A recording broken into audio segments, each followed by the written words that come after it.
fails me. The second I try and trust it always fails me. So, so you said that your cell phone, is it off right now?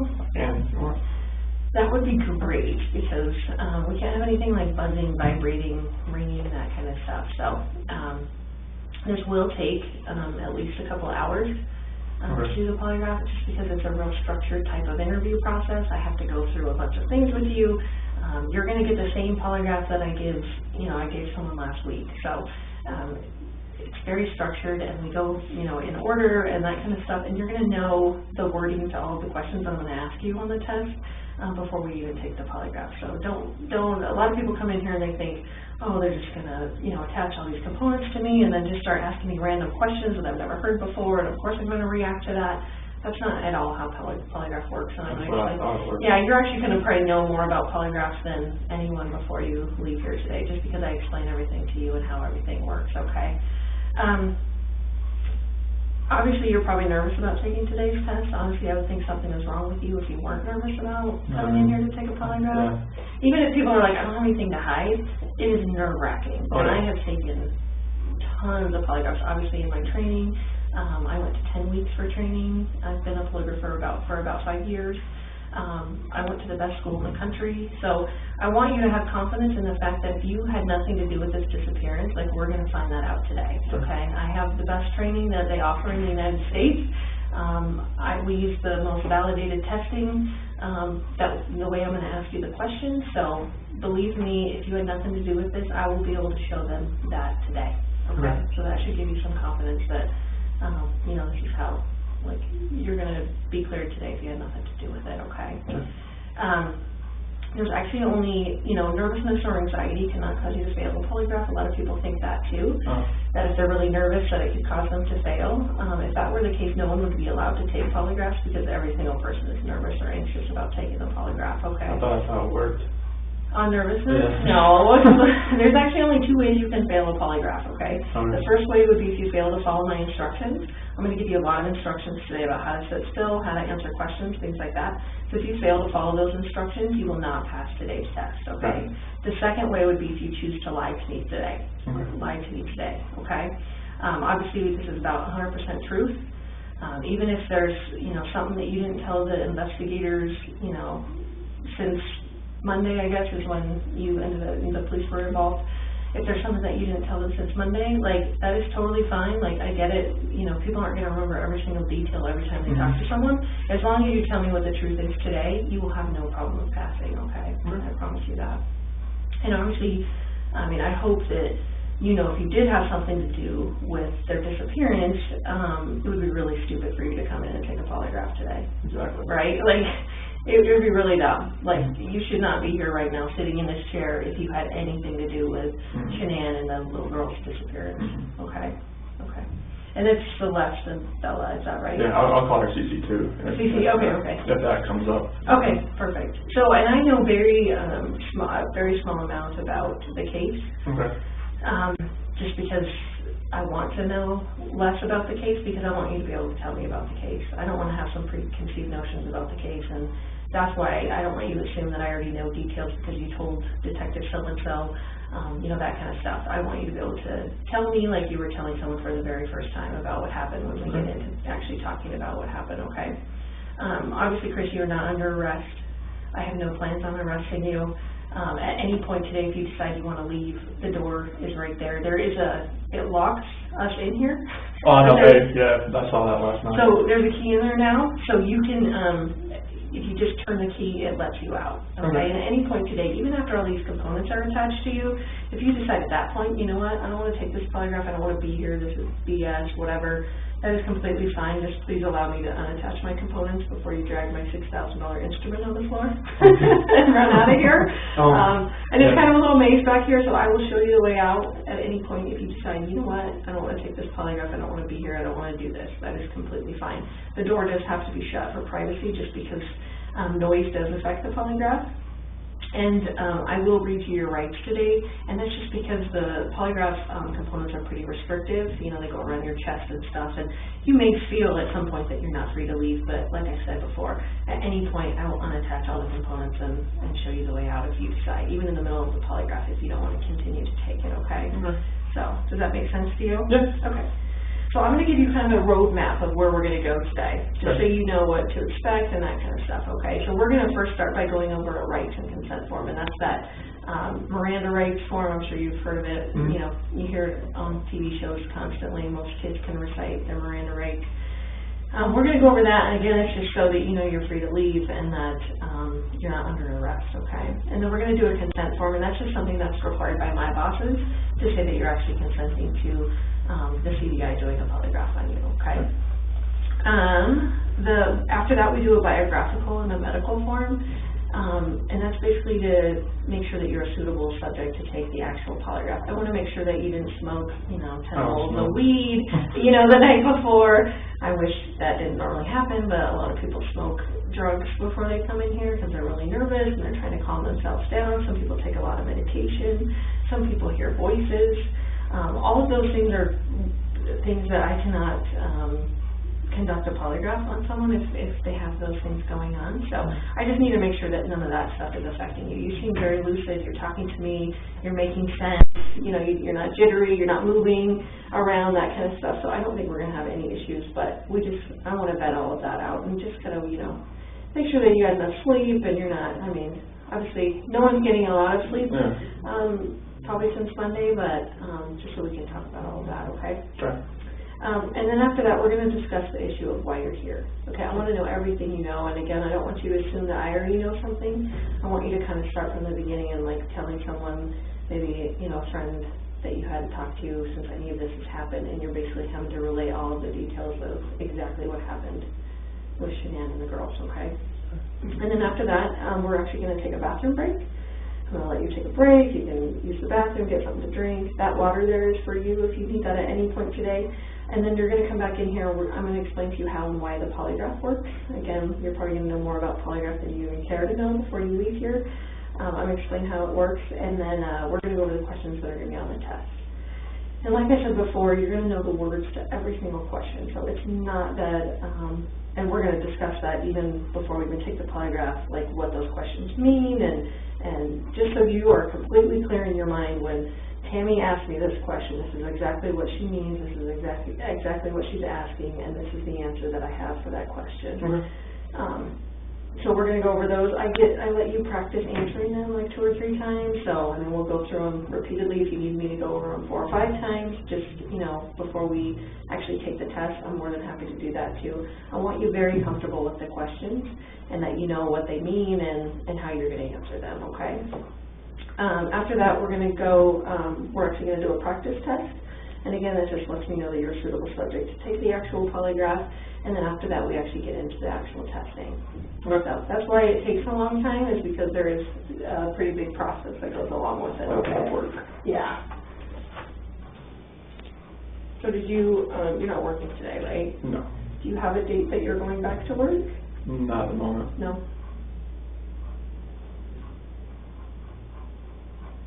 How long have you worked for Anadarko? January 2015. So, about 3.5 years, almost. yeah. Do you like it there? Oh, yeah. Yeah, I worked for Covenant Testing Technologies before that. Well, what is that? That's a contract company for oil and gas. Oh, okay. Before that, I worked for Ford for 11 years as a technician. Oh, my goodness.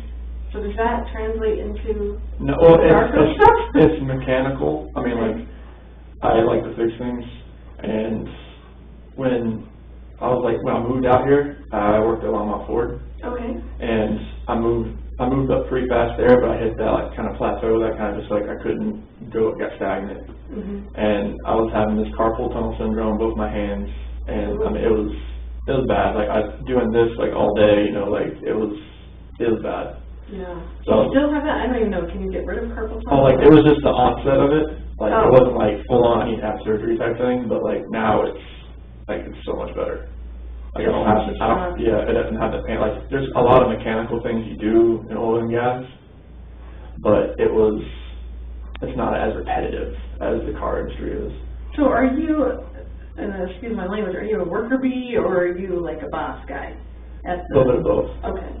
You have to get your hands dirty too? Oh yeah. Oh yeah. Yeah, I'm a field coordinator right now for the area. I have 6 route operators and 2 rover operators. Okay. So that's what I'm kind of just over them right now, and we game plan, like we look on the computer on our summary screen, and kind of go from there to see what kind of problems we might have throughout the day. Sure. And just kind of like, all right, this is what we need to do. You go here, there. Okay.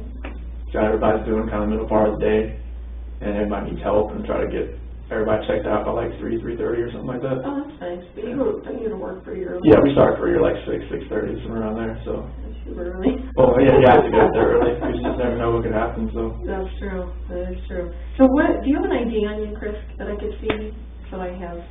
The biographical form has some, like, driver's license numbers and that kind of stuff, so I'll just keep this just for a second till I do the other form. Are you named after anyone? No. No?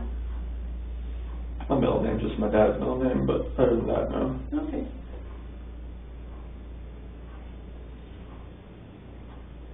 If I mispronounce your wife's name, please, like, correct me. For some reason, it is so hard. Just think of Shenanigans. Oh, I like that. Okay, I got it. That's the way she tells people. Does her family call her Shanann?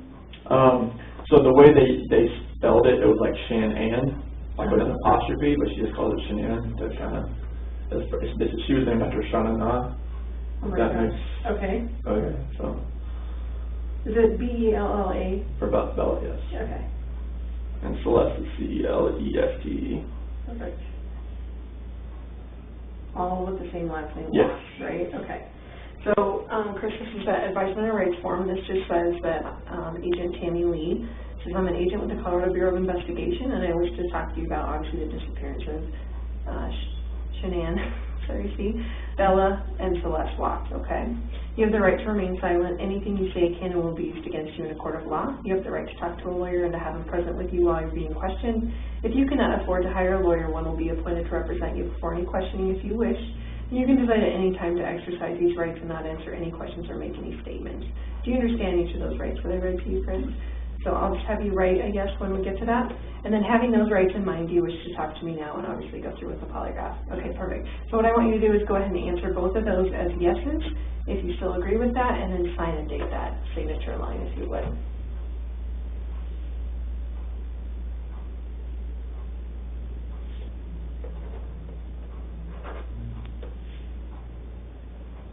Have you always been a Tar Heels fan? Yes. 15th? It is, yeah. My son is like a huge Tar Heels fan. I don't even know why he likes them, but maybe because the Nuggets suck. I don't know. Well, George Carl used to coach here too, and he was a Carolina guy. Oh, he was? Yeah. I didn't know that. Yeah. Do you go to any, like, do the Nuggets play Carolina? North Carolina? Oh, no, North Carolina is the college. Oh, college. Oh my gosh, I'm sorry. Sorry. You're right. Yeah. Okay. I'm getting all my teams mixed up. You're right. Did you go to college then? No, I wish I did. You That was wish? nice. Yeah. Well, where did you go to college? I went to NASCAR Tech it's in North Carolina as well. NASCAR is the name of it? Man, it was a mechanical school. Oh, really? Yeah. Very cool. It focused on regular automotive and then the NASCAR portion as well. Oh, very cool. Did you learn a lot of stuff? Oh, yeah. Is that like kind of elite mechanical school to go to? It was part of the Universal Technical Institute. Like, it was part of their program, plus the NASCAR part, plus I went to the Ford, the FAC program there as well. So. Wow, that's awesome.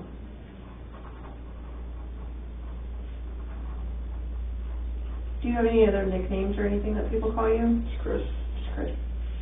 And some, like, just random ones at work. Just doesn't make any sense. So. Like what? Some call me like Rain Man because like when I go to a site or something, like if I do it once, I'll remember it, and this is one of those things.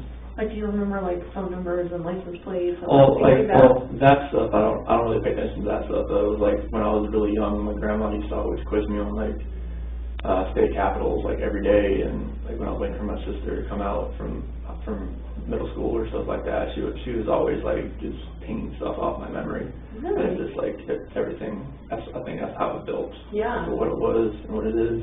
Oh my God. That was your grandma that did that? Yeah. My mom's mom. Is she still alive? No, she passed a few years ago. Was she pretty old? Mm-hmm. Yeah. Yeah, she was. Lived a good life? Yeah, she was. Good. Were you close with your grandparents? Yeah, I went over to her house every afternoon after school, and helped her out. Nice.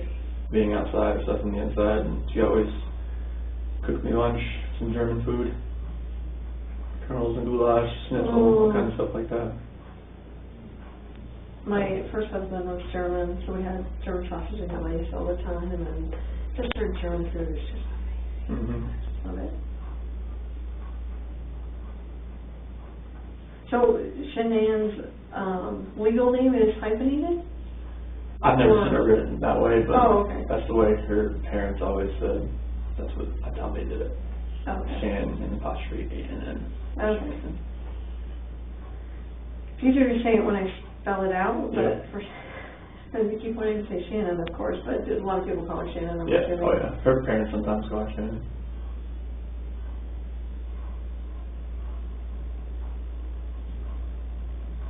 Have you talked to her parents at all? Yeah, are they being pretty decent and good? Are they coming here? I'm not sure yet. Who, like, my dad's here. Your dad's here. Is there any other family members of yours coming? Not right now. No. Just my dad came out and just for support. He just got here this morning. That's nice. What a nice dude.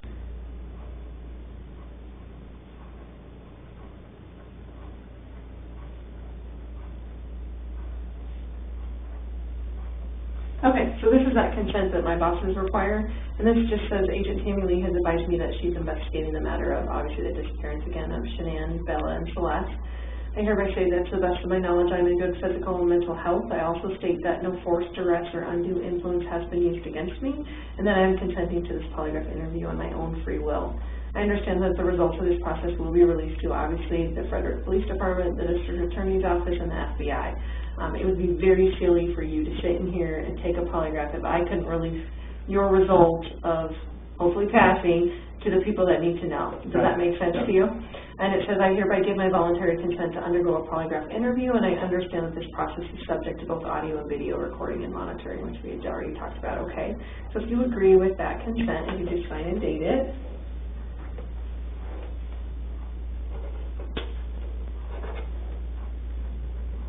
So where did you stay last night? Because I know that Nick and Amanda's house. Nick and Amanda there. How do you know them? So Amanda used to be a director at Primrose School where Bella and Cece go, but then she transferred to another place, and Shanann was getting her on Thrive, and that's how they met. So Amanda's transferred to another Primrose? Yeah. Okay. So like Shanann couldn't like talk to them about Thrive, the direct sales business, like while they're at, like they weren't allowed to like talk like, you know, outside, like if their child goes there, I don't know, something about the school rules or something like that.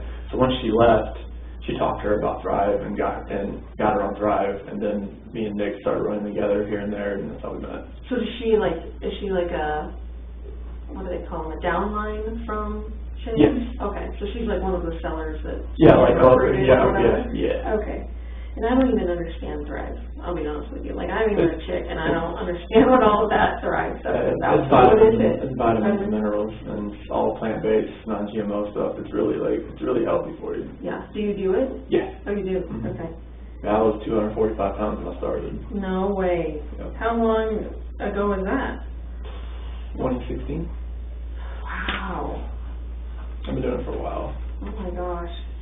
So I think the only thing I know about Thrive is like patches or something. Is that what that is? Well, it's 3 steps. You have like vitamins. You have 2 capsules you take when you wake up, 2 pills. Okay. And then you take a shake with water and put on a patch.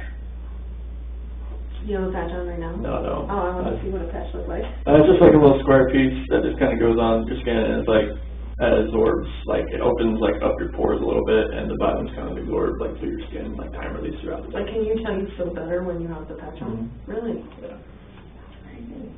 How much are patches? Just the patches themselves. Or are you supposed to do this in combination with all the other The stuff? 3 steps. Okay. That's what I call it, the 3 steps. But like, I feel like you could sell it. I feel like you know enough about it. You could sell it. She has me on the as I signed up underneath her. Oh, okay. So like, you know, I'm part of her team. Oh, okay. But she kind of runs that part of it because she knows like I'm not the type of seller. I'm not a seller. Yeah. I don't like. You're not a salesman. Yeah, like I would like say too much, she says, about the product. Instead of like, sometimes it's not so great because of this, or... Yeah, it's like I would just give out like too much information about the product instead of just having like them call her. Do you sell it to any of the people that you work with? There's one person that I work with that uses it. Who is that? Troy. Troy? Yeah, he I works. think I heard that name, Troy McCoy or Yeah. something. That's a funny name. Yeah, we call him the real McCoy. The real McCoy. Everyone's like, his parents like actually named him Troy McCoy. That's super cute.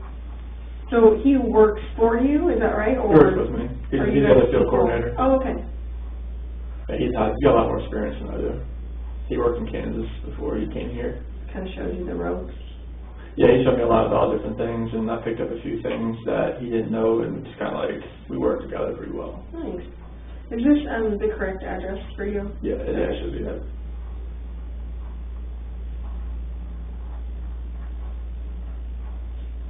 Is Troy married? Yes. Oh, yes. So do your families hang out at all? A few times, yeah. His kids are older. Oh, okay. Like how old are they? Like 11, 10, 8, and 7. Oh, okay. Somewhere around there. There's 4 kids? Two of them. Oh, okay. Like a blended family? Yeah. I think he met her when she had 2 kids already. Oh. Yeah. So what's your Social Security number, Chris? 241 Okay. 67 3387. And your cell phone? 910 309 1702.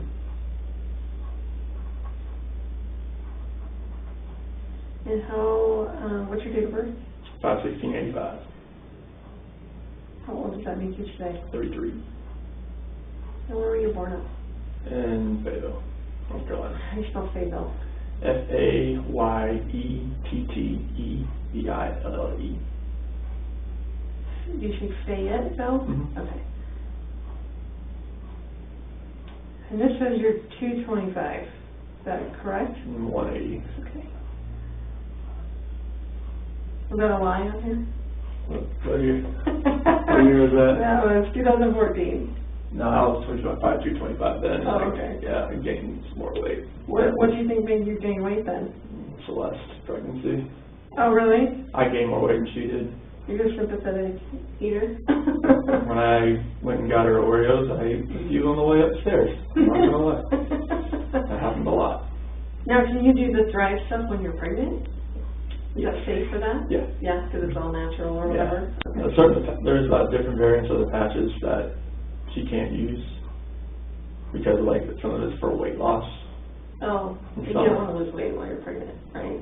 Or it's more like for fat loss, and that's like, they recommend not using that type of patch.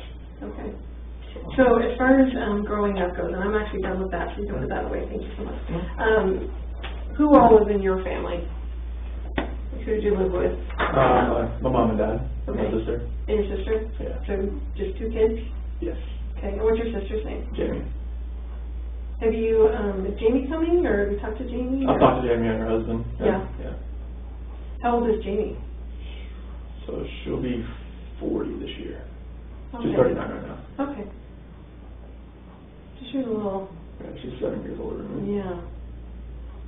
So you were at home by yourself for a little while, huh?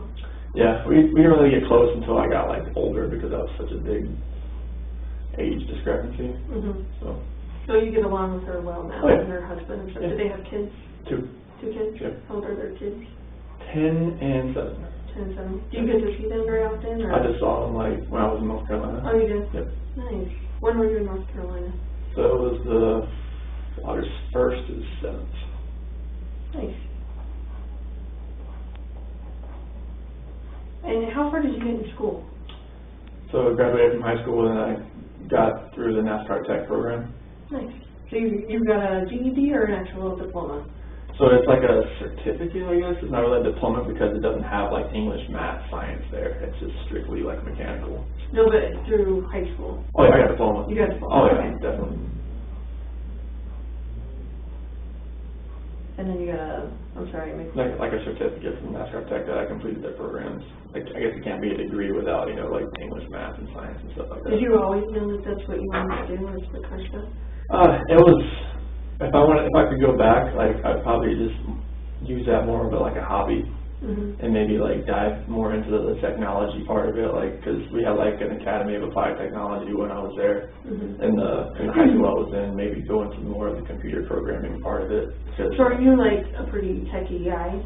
Not I would say techie, but I understand like numbers and math a lot. Like that's like with working on these wells, like there's a lot of programming, a lot of setting up these wells to make them run, and like using the numbers, the pressures to optimize the wells. Is something. You already lost me. Like I do that job. No, I did not do that job. That's why I helped Troy. Like he knows more like the stuff that was like 10 years ago type of thing, and I know more about. I've kind of like grasped the more of the stuff that's happening right now. Sure. And that's how like we kind of like work together. He's like, if he has to work on a pumping unit, like all right, I'll help. You got this. If I work on like a normal well and setting it up, he's just like, here you go. Like I will just watch. But does that translate into like my husband is a techie guy in our family, so like he sets up all our routers, like when I get a new phone, he sets up my phone for me just because he has that brain that I don't have as far as being a techie person. So are you kind of that person in your family? I do that. I can do that kind of stuff. I can't like do code or anything like right. that. Right. You're not writing computer code? No, I can't. 0101, that's all that kind of stuff. Right, okay. Awesome. So, in your job now, like, what is your title? I'm a field coordinator. Field coordinator, okay. And you've done that for 3.5 years or whatever? So I was an operator. Like, well, it's the same. Like you're an operator. You're operating the oil and gas locations. Just legit. I was an operator, and then I was an operator but / rover. Like I would be going around helping people. And now I went up to field coordinator. It's like now I just kind of like tell people like this is where we need to go and. Like, we need help, let's go there. So when did you actually get promoted to that? When one of our other field coordinators, he went to a different group, the HG Ops group, and our other field coordinator had to go down to Texas to help, so me and Troy got elevated up. So that's what happened. Okay. We were just kind of backfilling. We didn't know, like, if it was permanent or not, and it turned out to be permanent, so. Wow, that's awesome. So tell me about, like, kind of give me a synopsis of your childhood, like, what your parents did for a living, you know. My dad was a parts manager for a Ford dealership. Okay. It's kind of where the cars things came from. See it. And my mom, she was like a secretary and notary for used car dealerships. Oh, okay. So like she sold the cars too, but like she was more of a secretary and notary and kind of she bounced around a couple different used car dealerships. My dad stayed at the same one, changed the name a little bit, changed names. Then he went to like a different one, but it was the same. He did the same thing. And he did like parts manager and body shop manager, and that's where he's still at now. So how would you say you grew up as far as like your family structure? Were you guys religious? Was there a lot of discipline in the home? You know, like, or who was the disciplinarian in the home? So like we went to church, I would say not like every Sunday, but pretty regularly, you know. And what church did you guys go to? It was like First Baptist Church. Okay. And I mean, discipline, I was the quiet kid. I was I just kind of followed through. I mean, my sister was the rebellious one that always, You're like, I'm a good one. It's like I never like, and my sister was the one that got the most of she was the one that showed me like, that's what I don't want to do. Right. I would wake up to my mom and my sister pretty much arguing every morning. That's how I went, okay. They're like, I don't want to wear this, I want to wear that. I'm like, okay. And you're like, Mom, what do you want me to wear? I'll wear whatever you want. I was just going, if I didn't do it, somewhere today. Right. That thing. But yeah, like, my dad, he was a disciplinarian. He was? Yeah. What kind of discipline did you guys have in the home? Just, it wasn't like physical or anything like that. It was just, like, just verbal, like, this is what you need to do. And just follow that. Like, if my dad ever raised his voice, I knew that was my work phone, sorry. Oh, okay. I was like, whoa, forgot about that.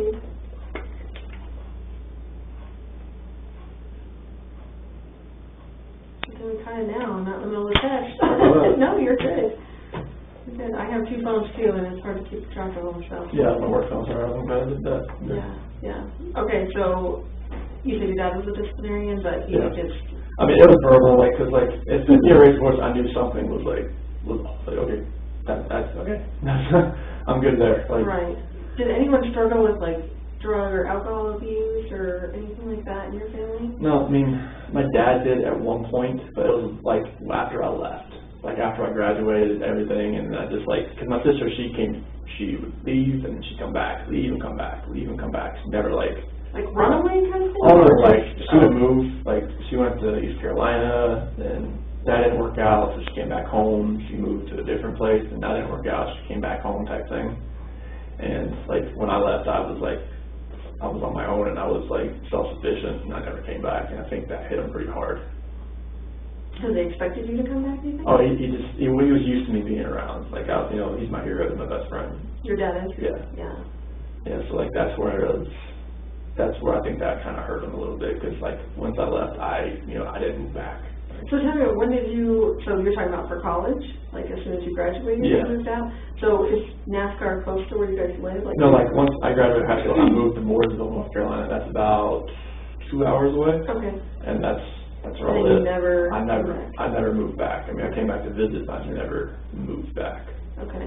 So you go to college, is it a 4-year college, 2-year college? And that program I finished in 52 weeks. So it was like a year and a half, almost 2. Okay. Oh, actually, wait. That's like a year. 72 weeks, sorry. Okay. 72 weeks. So a year and a half. And then where did you go after that? I worked at Mooresville Ford and worked there till 2012. So that was like 2003. So when I was going to NASCAR Tech, and I was working there as like a porter, moving cars around, changing the oil here and there type thing. And then once I graduated, they moved me into more of a line tech as far as like actually fixing things. Okay. So from 2003 to 2012, I was there, and 2012 to 2014, I was at Mont Ford. Okay. Did you have like any high school sweethearts or like girlfriends from NASCAR Tech or? There was no. There's probably no girls at NASCAR Tech, I would imagine, but. There was like a handful of girls that actually went there, so no, it was like, I didn't have any girlfriends hardly after high school. Okay. What about when you got done with NASCAR Tech? Oh yeah, like there was girlfriends like that in Mooresville in there, but nothing really serious. Nothing serious? Yeah, I met Shanann in 2010. Oh, 2010? Yeah. Okay. And how long did you guys date before you got married? I'm assuming you're married? Yeah, 2012 when we got married. Okay. Dated a couple of years? Mm-hmm. Nice. Now, did she live in Mooresville? She lived in Belmont at the time. So how did you meet her? Through my cousin's wife. And my cousin's wife and Shanann, they knew each other from from a wheel shop that she ran. That Shanann ran, or the cousin's wife? No, that Shanann ran. She ran like 3 different stores. Like auto parts? Wheels, tires, audio, custom stuff. Oh my gosh, you're just all in that. All in It's all like crazy. Okay, so we're gonna, I'm just gonna ask you some of the medical questions just to make, again, sure that you're a suitable subject. And you said you've never taken a polygraph. Nope. How would you describe your physical condition right now? Good, fair, or poor? I'll say good. Good. Awesome. Have you had any major surgeries or injuries within the last 6 months? Are you in any discomfort right now? As far as like pain and like yeah. No, not really. Okay. You know, maybe mental anguish or whatever, but just as like, far as like physical or fixing my stomach type thing. Yeah. Obviously you're not pregnant. Nope. Have you eaten in the last 24 hours? I had a pizza last night and protein shake this morning. That's it. Okay. What time did you have the pizza? So right when I left here, so it was like 11. Okay. And what time did you have the protein shake? Probably about 7:30. Okay. Was that with all your 3-step process? Mm-hmm. Okay. What time did you go to bed last night? Probably about 12:30. Okay. And what time did you get up? Probably about 5 and just kind of looked at my phone. Okay. And you stayed at the other Amanda and Nico and I was still. Okay. And how would you rate your sleep, good, fair, or poor? Is there anything came forward fair? I'll put it in the middle. Okay. Okay? I'll give you that box.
Have you had any alcohol within the last 24 hours? Do you drink alcohol? Only with, like, if I'm going out somewhere, like, with friends coming over. I don't drink by myself. Okay. That's not, I don't think that's really... How often would you say that you drink in a given week? Like, how many beverages would you have? If I drink something, just be like 1 or 2. 1 or 2 beers? Or yeah, beers. I don't do it. No hard alcohol? No. Okay. Any legal or illegal drugs consumed within the last 24 to 48 hours? No. That includes even cough medicine, you know, anything like that? No. So you just had vitamins, is that right? Okay.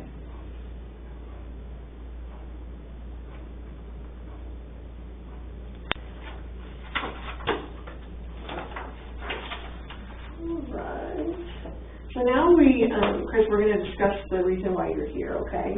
So now what I would like you to do is, again, kind of treat me like, you know, someone that has no idea about anything, and that you actually have to start from the entire beginning, like kind of start when, I would say when you met Shanann, just kind of explain your relationship, I guess, just so I understand it, as far as, you know, meeting in 2010 and, you know, when the kids came about and that kind of stuff, and then just bring me up to the point of, you know, yesterday. Okay. If you could. All right, so 2010 is what we met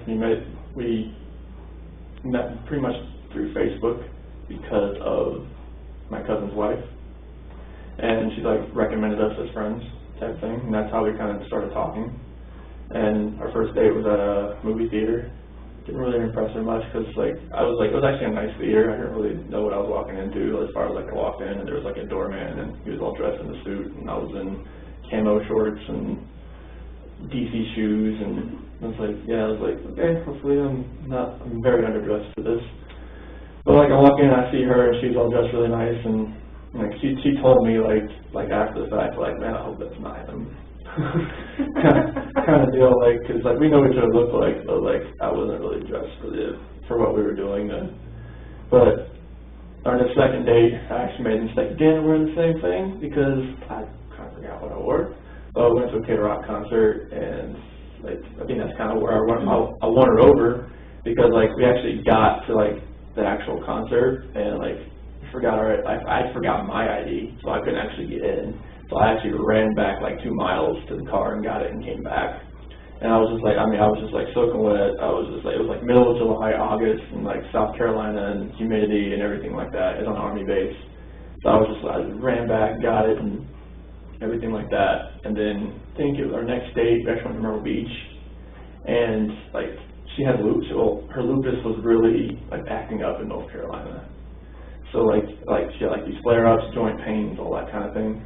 And we were driving back, like she laid on me pretty much the entire way back. And I think that's when like she realized, like, this guy's actually pretty nice, because like he didn't tell me like, all right, get off my lap or type thing. Like I just let her just rest on me the entire way back. And it was like 2.5 hour ride from Myrtle Beach to Charlotte, the Belmont area. But yeah, everything flourished from there. Like in 2011, I proposed to her over in Ocean Isle Beach.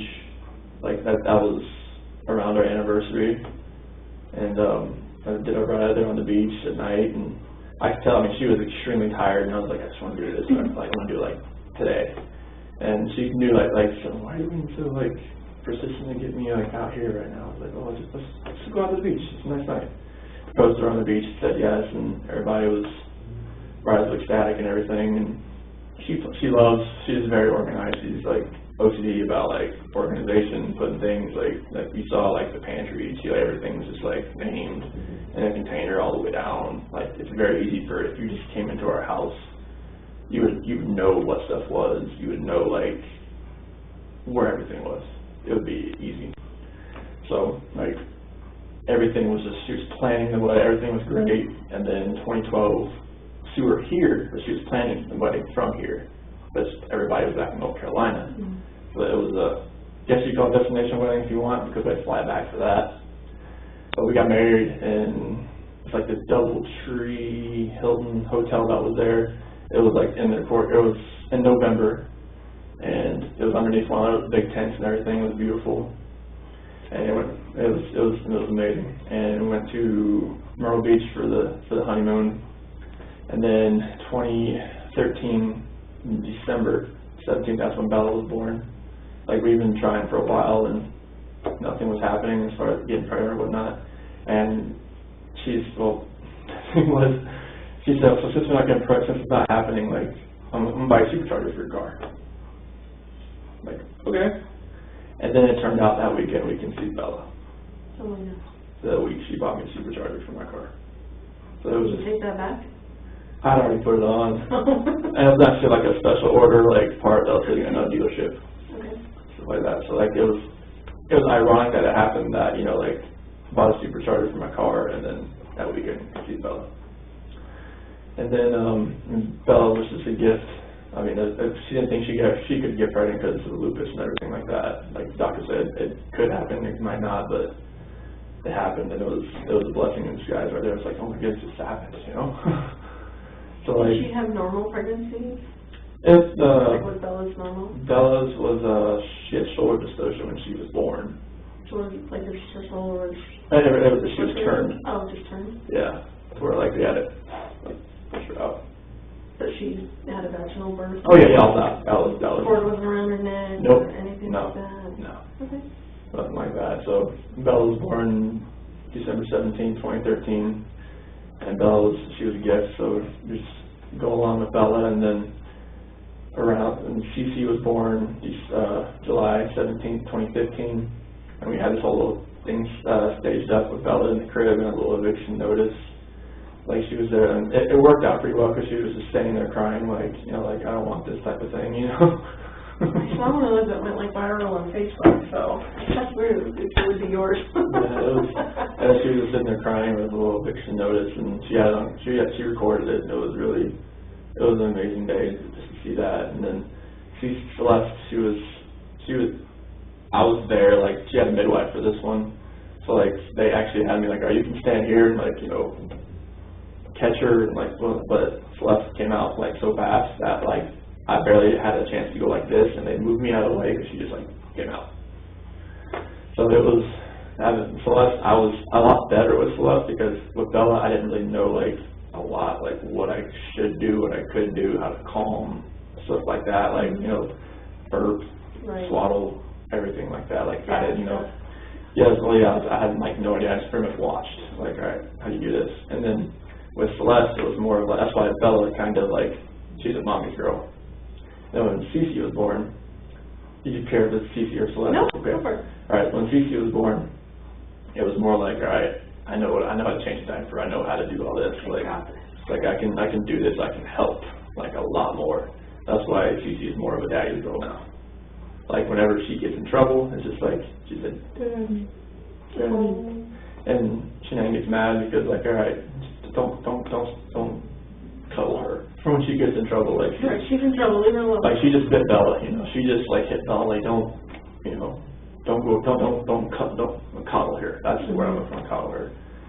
So it's like having them both around is just like absolutely amazing. They're like two peas in a pod. Like, Celeste is more rambunctious, just like all out. She either goes or she's sleeping type thing.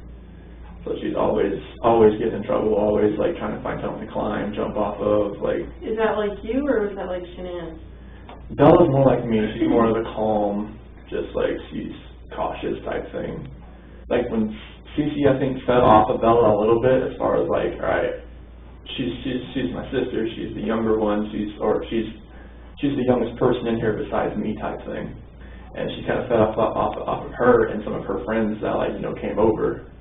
And that Cece just kind of like built that attitude. She was just like, yeah, she's a rambunctious little munchkin. Like, if I could show you a picture, but it was off. But like when she was on the plane coming back, I mean, she just had like this face like that. Like, don't like. But she was excited to be on there, or? Oh yeah, it was just like she was like being like. You can imagine a little kid in a plane in a seat. Like, she feels like she loves to move around. She doesn't like, you know, sitting in the same spot. Type thing. And then when Shanann told me about the third child, it was just like, all right, let's see what we got now, see if we can, boy or girl. I mean, we're trying for a boy, so now we're just like. Is it a boy? We haven't told anybody yet, but yeah, it is. Oh, it is? Yeah. Can they find that out that early, or? At 12 weeks they could find out, really. Oh. She had one, the ultrasound was last week. Let's see. Yeah, it was last week. So, found out it was... Were you both there for yes. that? Oh, nice. Yeah. So it was like right when we got back, so it was like this guy went back on the 8th, so it was on the 8th, that was the ultrasound. Get my days mixed up, like now. I'm not sure even what day it is right now. But yeah, we had ultrasound. 15th today. I was thinking about Monday, Tuesday, Wednesday, Sunday, all that kind of stuff, but like, yeah, we haven't told anybody yet, so. So both the girls were born out here, right? Yes. Okay. Yeah, Bella was born at Good Samaritan. Cece was born at Vista. Did Shanann go through any like postpartum or anything like that with either of them? No. No? Didn't see anything like that. Good. Did she breastfeed? Yes. Both of them? Yes. Okay. Very cool. Bella a little longer than Celeste. So Bella was how old when she got pregnant with Celeste? So they're about 19 months apart. Okay. So like 10 months old? Yeah. Oh my goodness. Yeah, I know. Yeah, you were like, oh my goodness. No, we didn't know if it would happen again. That's true. So were you guys even using protection, or are you just like, it's not going to happen, so it is what it is? Yeah, it is. We'll take what God gives us, kind of thing. Very nice. Okay, so keep going from after Celeste was born. So after Celeste was born, I mean, we kind of thought, we kind of see how two kids went. They're just like rambunctious, they're sister love, and now they're 4 and 3. Bella will be 5 in December. So it was like, if it happens, it happens. As far as like having she used fertility drugs on both Bella and Celeste. Oh, she did. Yeah. Okay. The third child now, she was on no medication, nothing like that. She's just on Thrive. She's healthy. She feels healthier now. And then with the Thrive, she really thinks that we only tried twice, and it happened. Oh, so she really thinks that it was more of being a healthier person. Sometimes just having the stress off, having my kids, so this is just a bonus. Oh yeah, that. Yeah, that could definitely Seems like a lot of women think, oh, we can't get pregnant, and they have a baby, and then they're not worried about it anymore. So then they get pregnant again. Yeah. Like, oh, I didn't think it would happen again. So, definitely. Yeah. So tell me about after that. So. It was just after we didn't think it would actually happen. So we really think that being a healthier lifestyle, being healthier, really helped this. Only really trying twice, and boom, and it happened. So it's just been. And when did she find out she was pregnant? I would say it was in probably the 1st or 2nd week of June. Okay. It's not very long ago. Yeah. She's about 14, 15 weeks right now. Okay. So why don't you bring me up to, why don't you start with if you guys went to North Carolina, so maybe just start from the trip to North Carolina. I guess you met her there maybe for part of it, is that right? Yeah, she was there. So we got back we went to a Thrive trip in San Diego, and it was the end of June. Okay. And then I think it was June 26th, that's when we came back here. Her dad was watching the kids. And then that same, later on that day, they flew to North Carolina. Okay. So why don't you kind of start there and just take me up until yesterday. Okay. And as detailed as you can. Okay. So while they were in North Carolina, it was they're there to see my family and obviously her family, and just kind of because they haven't seen the kids in a while, as far as our kids. And so they were just there.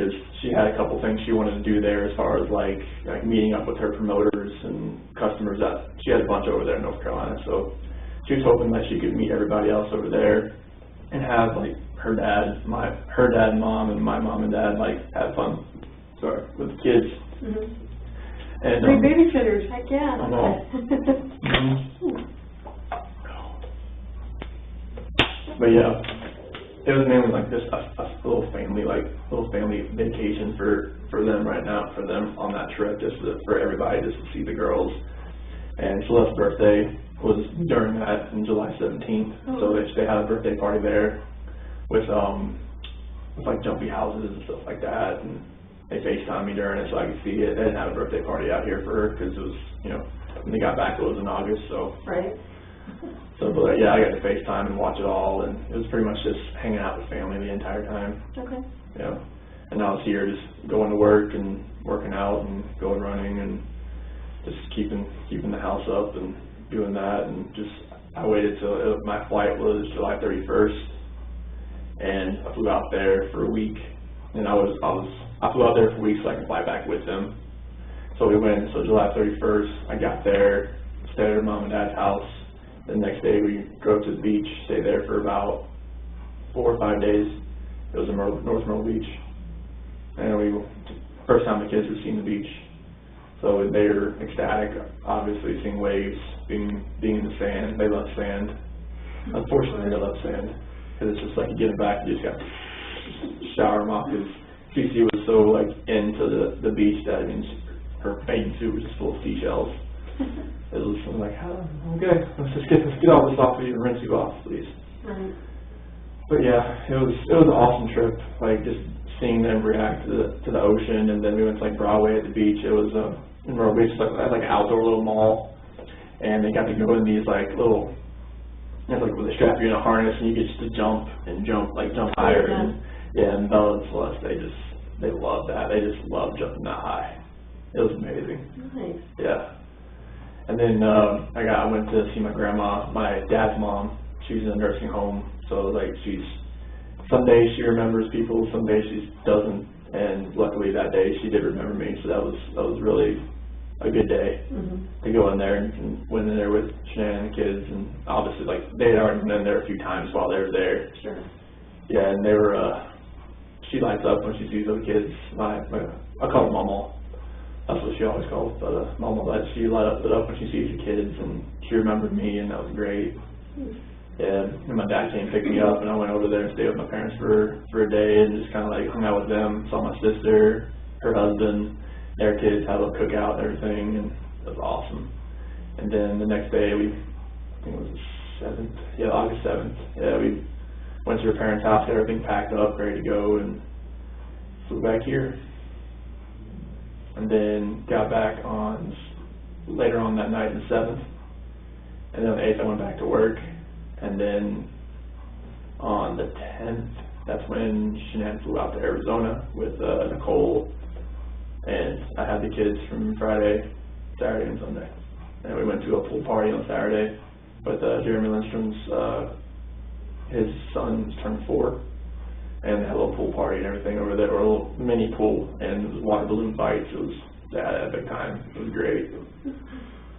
It was awesome. That was awesome. It was just seeing their faces and seeing how much they didn't really play with water balloons that much at all. So Cece, like, she would come over. She put one right in my pocket and just smacked it while I wasn't looking. She's a little trickster. So it was funny. And drove home, got back home, ate, and it was a really awesome day. Okay. What happened after that? So that was on Sunday. That was on that Sunday.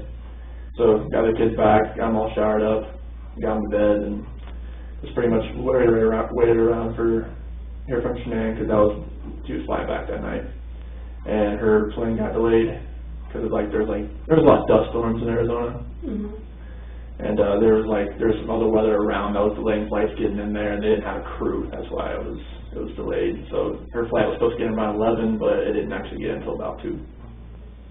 So it was about you want to just go into this now? Yeah. Okay, cool. So about 2 o'clock, came into bed. Like about 1:48, my doorbell picked up that she came in, but at 2 a.m. that's when she came into bed. And about 4 o'clock that morning, so my alarm went off, so that's when I usually get up, get ready for work and whatnot. So I get up, get dressed, brush my teeth, deodorant, all that kind of good stuff. I don't know if to take a shower because I work out in the oil field, but I'll take a shower when I get home, type thing. And she told me before she got in that I want to wake up, when you get up, just take a shower, get the airport off me type thing.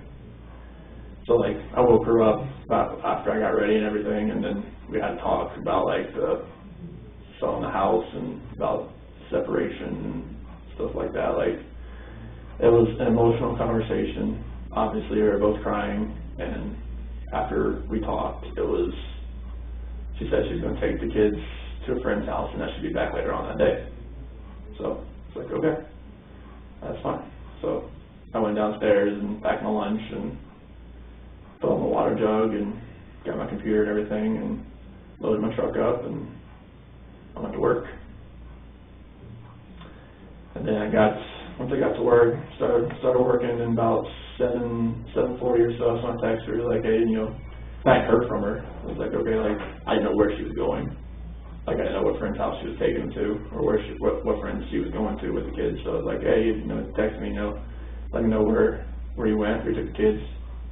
And I didn't hear from her. Like, it's normal for her not to respond to me, because, like, when she has her direct sales people, like, she'll get back to them first, because, like, that's what she does. Mm-hmm.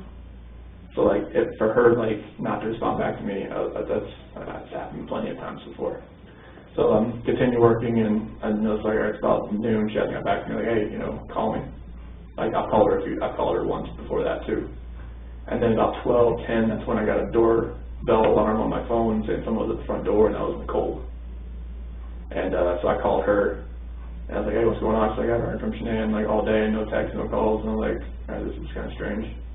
So, like, Nicole's at the front door, and she's like, okay, her car's here, I can see her shoes, like, because we have this little rectangular long window next to the door, and she could see her shoes right there and whatnot. She's like, all right, something's going on. So, like, she called me, she was like, all right, like, I can't get a hold of her, something's going on. And that's when I came home.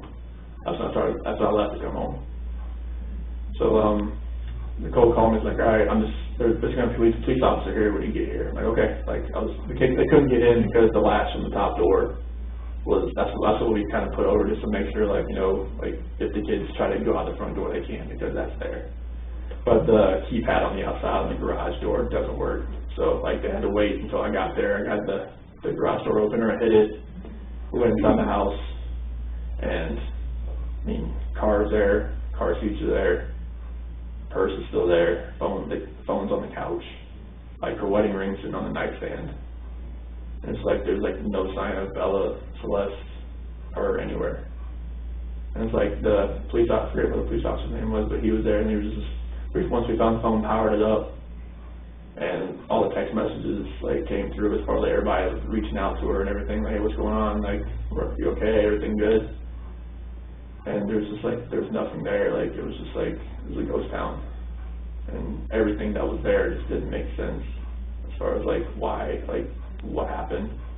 So we started, like, reaching out to a bunch of people, like, any of your friends that, like, anybody that had reached out already, that, like, had a car seat, or, like, had a kid in general, and nobody had heard from her. Nobody had a clue. Like, her mom hadn't reached out to her, my parents, I mean, nothing was there. And the officer, Baumhofer, detective, I'm not sure if you know the people that are involved. Yeah, I can't remember how to say it. Oh yeah, I think Detective Baumhofer, he came, and they're all, like, taking questions from me, Nicole, her son Nick, that was there. And then went over to, they talked to my neighbor, because he has a camera facing, like, he picks up a few different angles and whatnot. And watched his video surveillance, didn't see anything as far as her leaving at all. So they're just like, all right, like where, like, how this happened, like there's no, like, video of her, like, leaving the front at all.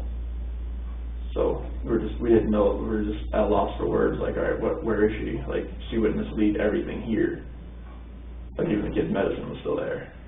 And I was just like, all right, she needs that. So the only thing that was gone was really the kids' blankets. Like, everything they slept with, like, Celeste has, like, this big New York Yankees blanket, and a little dinosaur, and, like, a little dog that makes noises, and a turtle, and something. It's a whole package. And Bella has two blankets, but one was still at the house, the other one was gone. And she has a dinosaur and, like, a little swan blanket. Her other little